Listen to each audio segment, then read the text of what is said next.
ঝমঝম করে বৃষ্টি পড়ছে আর হঠাৎ বরের আবদার ঘুগনি আর মুড়ি খাবো, চলো বানিয়ে নিই। কড়াইয়ে সর্ষের তেল গরম করে গোটা জিরে, গোটা শুকনো লঙ্কা ফোড়ন দিয়ে পেঁয়াজ কুচি আর আলু কুচি দিয়ে দিলাম চেরা কাঁচা লঙ্কা, আদা রসুন টমেটো বাটা অ্যাড করে ভালো করে কষিয়ে নিতে হবে। দিয়ে দিলাম স্বাদ মতো লবণ আর হলুদ গুঁড়ো। একটু জল দিয়ে কষিয়ে নেওয়ার পরে দিয়ে দিলাম কাশ্মীরি লঙ্কার গুঁড়ো। এরপর নাড়াচাড়া করেই দিয়ে দিব ধনে গুঁড়ো।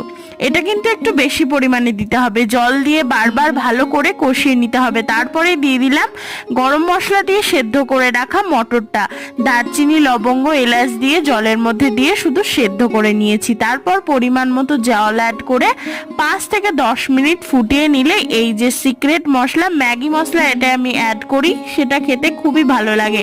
আমার ঘুগনি একদম রেডি, খেতে খুব টেস্টি হয়েছিল। এই রেসিপিটা তোমরা ট্রাই করো।